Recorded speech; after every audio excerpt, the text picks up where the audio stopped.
বেগম জিয়ার স্থায়ী মুক্তি চায় পরিবার। পরবর্তী ধাপে আইন মন্ত্রণালয়ে চিঠি পাঠানোর কথা জানালেন স্বরাষ্ট্রমন্ত্রী। তারা চিঠিটা দিয়েছে, আমাদেরকে একটা সিক্রেট চিঠি দিয়েছে। সেই আবেদনটাই পরবর্তী কার্যক্রমের জন্য আমরা আইন মন্ত্রণালয়ে পাঠিয়ে দিয়েছি। বিবেচনা করবে সরকার, প্রত্যাশা তার আইনজীবীর অনুমতি দেওয়ার এখতিয়ার নেই। দেশে এবং বিদেশে প্রয়োজনে বিদেশে চিকিৎসা করার জন্য অনুমতি দেয়, সে আবেদন করেছে। আমরা খুব আশাবাদী। বিচারাধীন সাজাপ্রাপ্ত আসামির ক্ষেত্রে সরকার তো বিদেশ যাওয়ার চিকিৎসার জন্য আদেশ দেওয়ার এখতিয়ার রাখে না। দেখছিলেন প্রধান শিরোনাম। রাত 11টার সময়ের সঙ্গে আছি আমি ফয়সাল মোর্শেদ। এবার অন্যান্য শীর্ষ সংবাদ।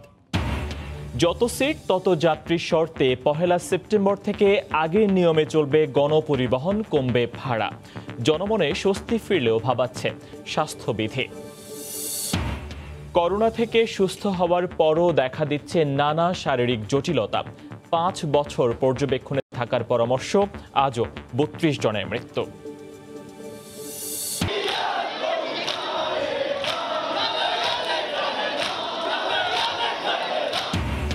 করোনার কারণে এবছর রাজধানীতে হচ্ছে না আশুরার ঐতিহ্যবাহী তাজিয়া মিছিল।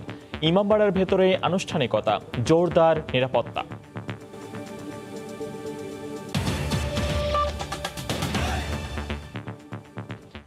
বিএনপি চেয়ারপারসন বেগম খালেদা জিয়ার স্থায়ী মুক্তি চেয়ে স্বরাষ্ট্র মন্ত্রণালয়ে আবেদন করেছে তার পরিবার। চিঠি পাওয়ার বিষয়টি সময় সংবাদকে নিশ্চিত করেছেন স্বরাষ্ট্রমন্ত্রী। তিনি জানিয়েছেন, মুক্তির বিষয়ে পরবর্তী কার্যক্রমের জন্য চিঠি পাঠানো হয়েছে আইন মন্ত্রণালয়ে। বেগম জিয়ার আইনজীবী জানিয়েছেন, সরকার চাইলে সাজা মওকুফও করতে পারেন। তবে দুদকের আইনজীবী বলছেন, আদালতের আদেশ ছাড়া সরকারের কোনো সিদ্ধান্ত দেওয়ার এখতিয়ার নেই। আহমেদ সালেহিনের রিপোর্ট।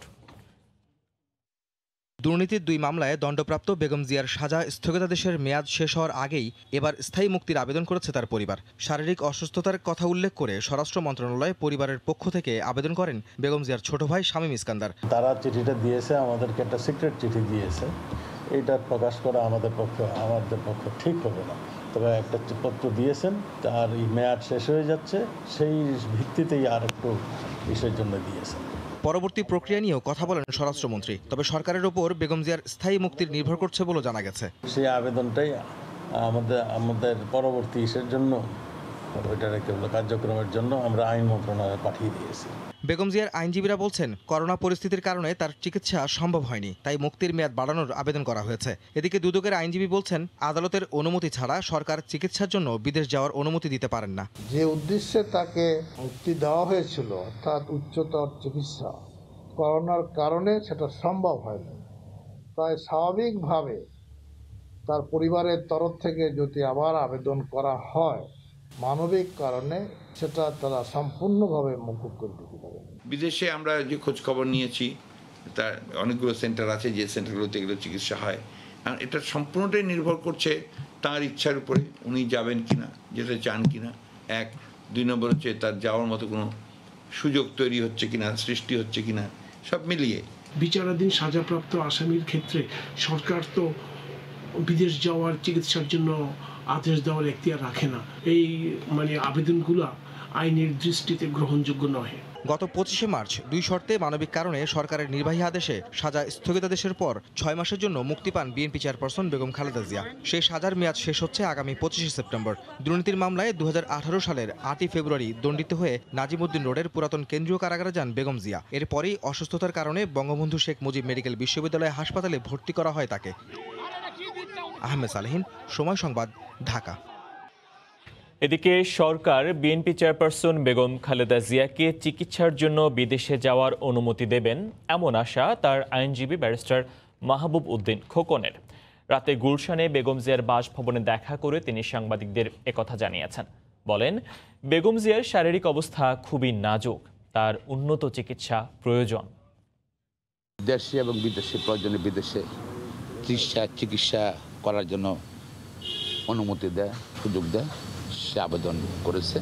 আমরা খুব আশাবাদী, উনিও আশাবাদী যে তার মৌলিক চিকিৎসা করানোর জন্য তার আবেদন সরকার গ্রহণ করবেন, তাকে অনুমতি দেবেন দেশে ও বিদেশে চিকিৎসা করার জন্য। আর তার শারীরিক কিন্তু ওনারা শারীরিক ওয়েটও শরীরের ওয়েটও কিন্তু অনেক কমে গেছে। বিদেশি চিকিৎসা করে যাবেন সাময়িক সময়ের জন্য। দাঁড়িয়ে পরিবহন করা যাবে না যাত্রী, মানতে হবে স্বাস্থ্যবিধি। এমন সব শর্তে আগামী 1 সেপ্টেম্বর থেকে আগের ভাড়ায় ফিরছে গণপরিবহন, কমবে ভাড়াও। প্রায় 3.5 মাস পর এমন ঘোষণায় জনমনে স্বস্তি ফিরলেও স্বাস্থ্যবিধি রক্ষা হবে কিনা তা নিয়ে রয়েছে দুশ্চিন্তা। সকালে ভিডিও কনফারেন্সে গণপরিবহনের আগের ভাড়ায় ফেরার বিষয়টি নিশ্চিত করেছেন সড়ক পরিবহন ও সেতু মন্ত্রী ওবায়দুল কাদের।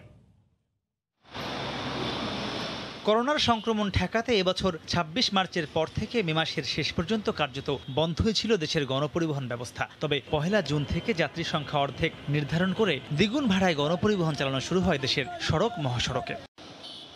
এর 3 মাস পর অবশেষে 1 সেপ্টেম্বর থেকে সড়কে স্বাভাবিক নিয়মে গাড়ি চালানোর সিদ্ধান্ত নিল সরকার। শনিবার সকালে বিআরটিএ ও বিআরটিসির সংশ্লিষ্ট কর্মকর্তাদের সঙ্গে বৈঠক করে এ সিদ্ধান্ত জানান সড়ক পরিবহন ও সেতুমন্ত্রী।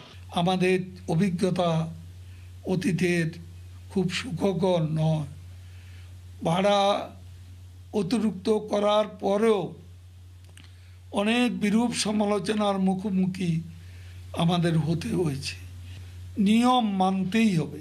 সিদ্ধান্ত মেনে নিয়ে পরিস্থিতি নিয়ন্ত্রণে রাজধানীর কমপক্ষে 8টি স্থানে বিআরটিএর ভ্রাম্যমাণ আদালত পরিচালনার আহ্বান মালিক সমিতির। যত সিট তত যাত্রী নির্ভর আমরা গাড়ি পরিচালনা করব। বিআরটি এর চেয়ারম্যান প্রতি আমাদের অনুরোধ, ম্যাজিস্ট্রেট দিয়ে মোবাইল কোর্ট পরিচালনা করে। এদিকে দীর্ঘদিন পর সড়কে স্বাভাবিক ভাড়া ফেরার বিষয়ে সাধারণ যাত্রী ও চালকদের মধ্যে স্বস্তি ফিরলেও করোনা ঝুঁকি বেড়ে যাওয়ার শঙ্কায় রয়েছেন তারা। যে সিদ্ধান্ত আসবে এটা আমাদের জন্য খুব ভালো। এখন যেরকম আছে এখন তো ভালো আছে, সবাই সতর্কভাবে চলতেছে, তখন তো আর এই সতর্কতা থাকবে না। ভাড়া বেশি হইলেও এটা ভালো ছিল। কেন? যে মানুষজন একসাথে যে থেকে যে গোলযোগটা, এটা দূরত্ব থাকা যদি কমা যায় আগের মতন চলে তাহলে আমাদের লাভ। কেন মনে করেন আগে আমরা যাই বেতন পেতাম 400-500, এতে আমাদের বাল বাচ্চার চলা পারতো, এখন তো আমরা 200 টাকা পাই না। পরস্পরে যদি কাছাকাছি আসে তাদের সংক্রমণ একদম আক্রান্ত আছে, একজন আক্রান্ত নাই, তো আর একজন তো আক্রান্ত হতেই পারে। যাত্রীরা বলছেন এই সিদ্ধান্তে স্বল্প পাল্লার পরিবহনের চেয়ে দূরপাল্লার যাত্রীদের করোনা আক্রান্তের ঝুঁকি বেশি বাড়বে। মাহমুদ রাকিব, সময় সংবাদ, ঢাকা। করোনা থেকে মুক্ত হওয়ার পরেও পিছু ছাড়ছে না জটিলতা, বরং অনেক ক্ষেত্রে দেখা দিচ্ছে নতুন নতুন সমস্যা। এ ধরনের রোগীদের সমস্যা চিহ্নিত করে প্রয়োজনীয় সেবা দিতে বঙ্গবন্ধু মেডিকেল বিশ্ববিদ্যালয়ে চালু হলো কোভিড-19 পরবর্তী ফলো আপ ক্লিনিক। বিশেষজ্ঞ চিকিৎসকরা বলছেন, কোভিড মুক্তির পরও অনেককে 5 বছর পর্যন্ত পর্যবেক্ষণে রাখতে হবে। 20 দিন পরে আবার নেগেটিভ আসে, কিছুদিন ভালো ছিলাম। 1 মাস হলো কোভিড-19 থেকে সেরে উঠেছেন মাহবুব আলম। তবে গত কয়েকদিন ধরেই হঠাৎ করে ভুগছেন স্বাস্থ্যগত নানা জটিলতায়, যা দেখা দেয়নি আগে কখনো। এমন অনেককেই দেখা যাচ্ছে করোনা থেকে মুক্ত হলেও শরীরে নতুন করে বাসা বেঁধেছে বিভিন্ন সমস্যা। আক্রান্ত হওয়ার পর আমি অল্প কিছুদিন একটু ভালো ছিলাম, তারপর থেকে আমার এই দুর্বলতাগুলি এখন একটু ভালো আকারে দেখা দিচ্ছে। জ্বালাপোড়া করে পাগুলা গরম হয়ে থাকে, কিন্তু আমার পেছন থেকে গরম গরম লাগে। এ ধরনের সমস্যায় থাকা ব্যক্তিদের চিকিৎসার জন্য যুক্তরাজ্য, চীন, ইতালি সহ বিভিন্ন দেশে চালু রয়েছে কোভিড পরবর্তী ফলো আপ ক্লিনিক। সে আদলে দেশেও এমন ক্লিনিক চালু করল বঙ্গবন্ধু শেখ মুজিব মেডিকেল বিশ্ববিদ্যালয় হাসপাতাল, যা পরিচালনায় নেওয়া হয়েছে যুক্তরাজ্যের অক্সফোর্ড বিশ্ববিদ্যালয় ও ইম্পেরিয়াল কলেজের কারিগরি সহায়তা। যারা হসপিটালে ভর্তি থাকে তারা যখন ডিসচার্জ হয়ে যায়, দেখা যায় তাদের বিভিন্ন সিস্টেমে বিভিন্ন ধরনের উপসর্গ থাকে। 5 বছর পর্যন্ত এই রোগীদেরকে ফলো আপ করতে হয় ক্ষেত্র বিশেষে। ফলো আপ ক্লিনিক পরিচালনায় প্রাথমিকভাবে প্রয়োজনীয় জনবলকেই বড় চ্যালেঞ্জ বলে মনে করছে কর্তৃপক্ষ। স্বাভাবিকভাবে জনবলের উপরে চাপ করবে, এই জনবলের সীমাবদ্ধতাকে অতিক্রম কিভাবে করা যায় সে ব্যাপারে আমরা সচেষ্ট আছি, বিশেষ করে নার্সিং জনবল। বঙ্গবন্ধু মেডিকেলে কোভিড পরবর্তী ফলো আপ ক্লিনিকের সেবা মিলবে প্রতি শনি ও মঙ্গলবার সকাল 11টা থেকে দুপুর 2টা পর্যন্ত। কোভিড-19 থেকে সেরে ওঠা মানেই পুরোপুরি রোগ মুক্তি নয়। করোনা থেকে মুক্ত হওয়ার পরেও অনেককে ভুগতে হচ্ছে নানা জটিলতায়। আর সেসব ব্যক্তিদের চিকিৎসার জন্য সবচেয়ে ভালো বিকল্প হতে পারে কোভিড পরবর্তী ফলো আপ ক্লিনিক, এমনটি মনে করছেন সংশ্লিষ্টরা। ফারুক ভিয়া, রবিন, সময় সংবাদ, ঢাকা। এদিকে করোনায় আক্রান্ত হয়ে দেশে একদিনে আরও 32 জন মারা গেছেন। নতুন শনাক্ত হয়েছেন 2131 জন রোগী। এ নিয়ে দেশে মোট রোগীর সংখ্যা দাঁড়ালো 3,09,000-এর কাছাকাছি। স্বাস্থ্য অধিদপ্তরের হিসেবে গত ২৪ ঘন্টায় নমুনা পরীক্ষা করা হয়েছে ১১,৬৮৯ জনের। এ পর্যন্ত মোট পরীক্ষা করা হলো ১৫,২৫,৮১৫ জনের নমুনা। ২৪ ঘন্টায় নতুন শনাক্ত ২,১৩১ জন, মোট আক্রান্ত শনাক্ত ৩,০৮,৯২৫ জন। ২৪ ঘন্টায় মৃত্যু হয়েছে ৩২ জনের। এ পর্যন্ত মোট মৃত্যু হল ৪,২০৬ জন আক্রান্তের। করোনা থেকে ২৪ ঘন্টায় সুস্থ হয়েছেন ২,০২৭ জন, মোট সুস্থ হয়েছেন ১,৯৮,৮৬৩ জন। এদিকে করোনা ভাইরাসের ভ্যাকসিন পেতে আরও এক ধাপ এগিয়ে গেল বাংলাদেশ। সবকিছু ঠিক থাকলে ২০২১ সালের জানুয়ারিতেই পাওয়া যাবে কাঙ্ক্ষিত করোনা ভ্যাকসিন। অক্সফোর্ডের ভ্যাকসিন প্রাপ্তি নিশ্চিতে ভারতের সেরাম ইনস্টিটিউট অব ইন্ডিয়া SIEর সঙ্গে বিনিয়োগ চুক্তি করেছে বেক্সিমকো ফার্মাসিউটিক্যালস লিমিটেড। দেশের ওষুধ খাতের শীর্ষ এই কোম্পানি বলছে, চুক্তির আওতায় ভ্যাকসিনের জন্য SIE-তে বিনিয়োগ করবে প্রতিষ্ঠানটি। করোনার ভ্যাকসিন প্রস্তুত ও এর কার্যকারিতা পরীক্ষায় বিশ্বব্যাপী চলছে নানা গবেষণা। এই কাতারে এগিয়ে থাকা দেশগুলোর সঙ্গে যুক্ত হতে বাংলাদেশ সরকারও চালাচ্ছে তৎপরতা। সম্প্রতি ভারতের পররাষ্ট্র সচিব হর্ষবর্ধন শৃঙ্গলার বাংলাদেশ সফরে ভারতে তৈরি টিকা প্রাপ্তি নিয়ে আলোচনা হয় ফলপ্রসূ। এছাড়া দেশে ট্রায়ালের অনুমতি পেয়েছে চীনের সিনোভ্যাক কোম্পানির তৈরি ভ্যাকসিন। সরকারের এত উদ্যোগের মাঝে নতুন আশাবাদ Zagallo Beximco pharmaceuticals limited. Bharat থেকে করোনা ভাইরাসের টিকা দেশে আনতে দেশটির সেরাম ইনস্টিটিউটের সঙ্গে চুক্তি করেছে বেক্সিমকো। আমরা চেষ্টা করছিলাম যে আমরা কিভাবে সরকারকে সহযোগিতা করতে পারি। এই জন্য আমরা ডাইরেক্টলি ম্যানুফ্যাকচারারদের সাথে যোগাযোগ করেছি এবং এর প্রেক্ষিতে সেরাম ইনস্টিটিউটের সাথে আমাদের এই এগ্রিমেন্টটা হয়েছে। ২০২১ সালের শুরুতে ভ্যাকসিন পাওয়ার আশাবাদ জানিয়ে বেক্সিমকো বলছে, এর দাম সাধারণের নাগালে রাখতে কাজ করবে প্রতিষ্ঠানটি। আমাদের গোল থাকবে যে যত সহজ যত কম মূল্যে আমরা আমাদের মানুষের কাছে এটা পৌঁছাতে পারি এবং সব মানুষের কাছে যাতে এটা খুব বেশি দাম না হয়। বিষয়টিকে সাধুবাদ জানিয়ে জনস্বাস্থ্য বিশেষজ্ঞরা বলছেন, ট্রায়াল সফল হলে বিশ্ব স্বাস্থ্য সংস্থা থেকেও বিনামূল্যে ভ্যাকসিন পাবে বাংলাদেশ।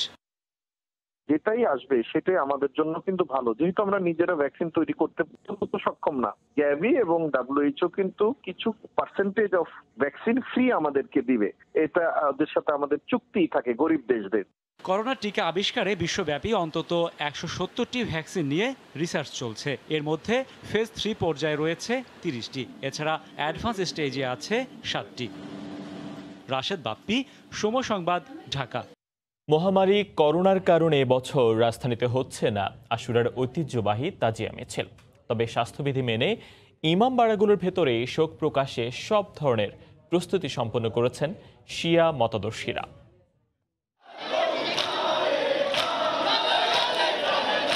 বুক চাপড়ে মাতম, দুঃখ প্রকাশ, ক্ষমা প্রার্থনা। কারবালার বিয়োগাত্মক ঘটনা স্মরণে প্রতি বছর মহরম মাসের শুরু থেকেই শোক পালন করেন শিয়া মতদর্শীরা। তবে এবারের প্রেক্ষাপট ভিন্ন। করোনা পরিস্থিতিতে ঢাকা মেট্রোপলিটন এলাকায় নিষিদ্ধ করা হয়েছে তাজিয়া মিছিল। তাই 10 মহরমের আগের ধর্মীয় আচার অনুষ্ঠানও চলছে রাজধানীর হোসেনি দালান ইমামবাড়ার ভেতরেই। মিছিলের মাধ্যমে সবাই জানতে পারে কারবালার সেই মরু প্রান্তে হয়েছিল কি। এবার সেই সুযোগটা হচ্ছে না, এটা একটু দুঃখজনক বিষয় আমাদের জন্য। পারিবারিক ইমামবাড়া হোক, নিজেদের জমায়েত স্থান হোক, সেখানে আমরা আমাদের যেগুলি কর্মকাণ্ড আছে সেগুলো আমরা চালিয়ে যাচ্ছি। বিশ্ব মুসলিমের কাছে দিনটি একদিকে শোকের, অন্যদিকে অন্যায়, হত্যা ও ষড়যন্ত্র রুখে দেওয়ার বিরুদ্ধে চেতনাও। আমরা গেটে বাইরে যাব না, এখানে আমরা যদি দুলদুল বাইর করতে হয়, তাজিয়া বাইর করতে যাই হয়, আমরা এখানে সেটাকে আমরা প্রদক্ষিণ করব। সার্বিক নিরাপত্তার কথা মাথায় রেখে এবারও ইমামবাড়া কেন্দ্রিক বজায় থাকছে আইন শৃঙ্খলা রক্ষা বাহিনীর কয়েক স্তরের নিশ্চিত নিরাপত্তা বলয়। সর্বোচ্চ গুরুত্ব পাচ্ছে স্বাস্থ্যবিধি মেনে চলার বিষয়টিও। বাইরে যেসব অনুষ্ঠান হয় সেগুলো নিষিদ্ধ ঘোষণা করেছেন, তবে স্বাস্থ্যবিধি মেনে ইমামবাড়াগুলোতে ধর্মীয় আচার অনুষ্ঠানাদি সেগুলো করা যাবে। সৃষ্টির পর থেকে ইসলামের ইতিহাসে উল্লেখযোগ্য নানা ঘটনার কারণে 10 মহরম আশুরার দিনটি অত্যন্ত বরকতময় ও তাৎপর্যপূর্ণ। করোনা প্রাদুর্ভাবে এবার মূল সড়কে তাজিয়া মিছিল না হলেও শোক প্রকাশ কোনো অংশে বাধাগ্রস্ত হবে না বলে মনে করেন ইমাম ভক্তরা। তাদের বিশ্বাস, সবার সম্মিলিত শক্তি ও ত্যাগের মহিমায় অচিরেই জরামুক্ত হবে পৃথিবী। রাশেদ বাপ্পি, সময় সংবাদ, ঢাকা। রাজধানীর হোসেনি দালানে চলছে করোনার সময়ে সীমিত পরিসরে মিছিলের প্রস্তুতি। এই মুহূর্তে সেখানে আছেন সহকর্মী সাদাত রহমতুল্লাহ সরাসরি যুক্ত হচ্ছি তার সঙ্গে। সাদাত, ফয়সাল, আগামীকাল সেই মহরমের শোকাবহ 10 তারিখ এবং আজকের এই শেষ মুহূর্তে এসে পুরান ঢাকার যে আয়োজন থাকে অর্থাৎ হোসেনি দালান থেকে তাজিয়া মিছিল বের করা হয়, তার পূর্ব প্রস্তুতি মূলত এখানে নানারকম আয়োজন থাকে। এবার করোনার কারণে সেই ধরনের কোনো ধরনের প্রস্তুতি আমরা দেখতে পাচ্ছি না। এবার যদিও এই ইমামবাড়ার ভেতরেই একটি রাত 1:30টার দিকে একটি মিছিল হওয়ার কথা রয়েছে, সে তাজিয়া মিছিল, এবং সেখানে অংশ নেওয়ার জন্য যারা শিয়া সম্প্রদায়ের রয়েছে তারা এরই মধ্যে এই পুরান ঢাকার হোসেনি দালানে আসতে শুরু করেছে। এবং আসার শুরুতে আমরা দেখেছি যেহেতু করোনা ভাইরাসের কারণে এবার বেশ কিছু নিষেধাজ্ঞা রয়েছে, সেসব নিষেধাজ্ঞাগুলোকে মানার ব্যাপারে যারা গেট দিয়ে প্রবেশ করছেন সবাই কিন্তু মাস্ক পরেই তারা কিন্তু প্রবেশ করছেন। এখন এই মুহূর্তে এই তাজিয়া মিছিল যেটি হবে এবং হোসেনি দালানের ভেতরে, তার আগে এখন শুধুমাত্র আনুষ্ঠানিকতা চলছে। যে আনুষ্ঠানিকতাগুলো হচ্ছে এখন এই মুহূর্তে যারা বিভিন্ন জিয়ারত করছেন, মানত করছেন, এই আনুষ্ঠানিকতাগুলো চলছে। এবং কিছুক্ষণ আগে সেখানে ধর্মীয় যে রীতিনীতি বিষয়গুলো যে তালিম হওয়ার কথা রয়েছে সেটি কিছুক্ষণ পরে শুরু হবে। এবং যারা শিয়া সম্প্রদায়ের যারা রয়েছেন তারা এরই মধ্যে এই হোসেনি দালানে এসেছেন এবং বিভিন্ন মানত নিয়ে এসেছেন। তারা বিশ্বাস করেন, অর্থাৎ এই যে ন্যায় এবং সত্য প্রচার করতে গিয়ে হযরত মুহাম্মদ সাল্লাল্লাহু আলাইহি সাল্লামের যে দহিদ্র ইমাম হুসাইন যে কারবালার ময়দানে তিনি শহীদ হয়েছেন এবং সেই সত্য এবং ন্যায় প্রচার করার যে বাণী তিনি ছড়িয়ে দিয়ে গেছেন, এবং তারা বিশ্বাস করেন যে এই ন্যায় এবং সত্যের বাণী তারা সবসময় প্রচার করে যাবেন। তারই অংশ হিসেবেই আগামীকালকের যেই কর্মসূচি, সেই বেশ কয়েকগুলো কর্মসূচি রয়েছে, তার মধ্যে সকালে একটি তাজিয়া মিছিল হওয়ার কথা রয়েছে, সেটিও এর ভিতরেই সম্পন্ন হবে। অর্থাৎ বিগত সময়ের জন্য হোসেনি দালানের যে ইতিহাস ঐতিহ্য রয়েছে, সেই 400 বছরের যে ইতিহাস এবং ঐতিহ্য রয়েছে, সেবার সব কিছুই কিন্তু এই করোনা ভাইরাসের কারণে কিন্তু সব কিছুই কিন্তু বন্ধ হয়ে গেছে। এবং কোনো ধরনের ছুরি চাপাতি এবং কোনো ধরনের অস্ত্র, মানে যে সমস্ত বিষয়গুলো তাজিয়া মিছিলে সাধারণত থাকে সেগুলো কিন্তু থাকছে না। অনেকটাই আইনশৃঙ্খলা বাহিনীর হাতে এমন থেকে কিন্তু নির্দেশনা দেওয়া হয়েছে। সব মিলিয়ে এখন পর্যন্ত এই ছিল হোসেনি দালান থেকে তাজিয়া মিছিল, অর্থাৎ আজকে রাতে যে মিছিলটি হবে তার প্রস্তুতির সবশেষ খবর। ফয়সাল, রাজধানীর হোসেনি দালান থেকে সরাসরি যুক্ত হয়ে জানাচ্ছিলেন সহকর্মী সাদাত রহমতুল্লাহ। অবসরপ্রাপ্ত সেনা কর্মকর্তা সিনহা হত্যা মামলায় পুলিশের সাজানো মামলার 3 সাক্ষী নুরুল আমিন, মোহাম্মদ আয়াজ ও নিজাম উদ্দিনকে দ্বিতীয় দফায় 4 দিনের রিমান্ডে নিয়েছে র্যাব। এর আগে তাদেরকে 7 দিন জিজ্ঞাসাবাদ করেছে সংস্থাটির তদন্ত কর্মকর্তা। বেলা 11:30টার দিকে র্যাবের মামলার তদন্তকারী কর্মকর্তা এএসপি খায়রুল ইসলামের নেতৃত্বে একটি দল জেলা কারাগার থেকে তাদের বের করেন। এরপর তাদের কক্সবাজার সদর হাসপাতালে স্বাস্থ্য পরীক্ষা শেষে র্যাব 15 কার্যালয়ে নিয়ে যাওয়া হয়। এদিকে দুপুরে মামলার তদন্ত কর্মকর্তা নীলিমা রিসোর্ট পরিদর্শন করেছেন। শিপ্রা দেবনাথের বিরুদ্ধে পুলিশের করা মামলার সাক্ষীদের সঙ্গে কথা বলেন এই কর্মকর্তা। করোনা দুঃসময় কাটলেও জনশক্তি রফতানিতে ফিরছে না সুসময়। কাজে ফেরার অপেক্ষায় অন্তত 1 লাখ প্রবাসী। উন্নত দেশগুলোর সুনির্দিষ্ট নীতিমালা না থাকায় বাড়ছে ভোগান্তি। জনশক্তি রফতানির জটিলতা নিয়ে কমলদের দুপর্বের প্রতিবেদনের আজ দেখুন প্রথম পর্ব। যাইতে না পারার কারণে আমি আবার একটা মেয়াদ নিলাম। মেয়াদ নেওয়ার পরে ওইটাও প্যান্ডেমিক কারণে আমার এটা বাতিল হলো। আকামা এখন শেষ হয়ে গেছে। এই প্রবাসীর মতো কয়েক লাখ শ্রমিক গত 9 মাস ধরে আটকে আছে দেশে। বিশেষ করে করোনা সংক্রমণ ঠেকাতে মার্চ মাসের শুরু থেকেই বিদেশে শ্রমিক যাওয়া বন্ধ হয়ে যায়। অথচ এই সময়ে কাজের সূত্রে বিদেশ যাওয়ার অনুমতি নিয়ে রেখেছিল 1 লাখের শ্রমিক। সে সাথে 1 এপ্রিল থেকে 18 আগস্টের মধ্যে আরও 78,043 জন শ্রমিককে কাজ হারিয়ে দেশে ফিরতে হয়েছে। কোনো সুনির্দিষ্ট নীতিমালা না থাকায় এক এক দেশ এক এক নিয়ম করায় তারা আসলে তথ্যগত অনেক সমস্যার মধ্যে রয়েছে। ওরা খুব মানবতার জীবনযাপন করতেছে।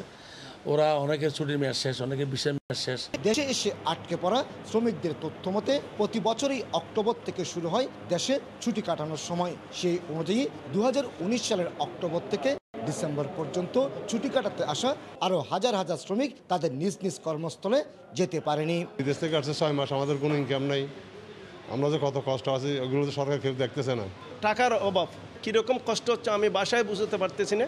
সরকার আমাদের দিকে একটু টাকা, আমাদের আর্থিক সহায়তায় অনেক প্রয়োজন। করোনা সংক্রমণ ঠেকাতে মধ্যপ্রাচ্যের দেশগুলো এখনও শ্রমিক নেওয়া শুরু করেনি। তবে বাংলাদেশস্থ বাসগুলো পূর্ণাঙ্গভাবে কাজ শুরু করলে জনশক্তি রপ্তানিতে অগ্রগতি হওয়ার আশা সরকারি কর্মকর্তাদের। নতুন ভিসা সেন্টারগুলো এখনও জানেন বন্ধ রয়েছে। যদি কূটনৈতিক ভিসা চালু হয়ে যায় তাহলে সেই ক্ষেত্রে আমি মনে করি যে তখন হয়তো বা এটা নিয়ে একটা সুরাহা হতে পারে। গত অর্থ বছরে বিভিন্ন দেশ থেকে প্রবাসীরা রেমিটেন্স পাঠিয়েছেন 1820 কোটি মার্কিন ডলার, যা সর্বকালের রেকর্ড। কমল দে, সময় সংবাদ, চট্টগ্রাম। রাজধানী থেকে 30,000 কুকুর সরিয়ে নেওয়া হবে অন্যত্র। ঢাকা দক্ষিণ সিটি কর্পোরেশনের এমন সিদ্ধান্তের প্রতিবাদে ধানমন্ডিতে দেয়ালচিত্র এঁকে প্রতিবাদ জানিয়েছেন প্রাণীপ্রেমীরা। দেয়ালচিত্রে তুলে ধরা হয়েছে নগর সভ্যতায় কুকুর বিড়ালের মতো প্রাণীদের প্রয়োজনীয়তা। 2 দিনের এই কর্মসূচির শেষ দিনে যোগ দিয়ে কুকুর সরিয়ে নেওয়ার পরিবর্তে বন্ধ্যাত্বকরণে গুরুত্ব দেওয়ার দাবি তুলে ধরেন বিশিষ্টজনেরা।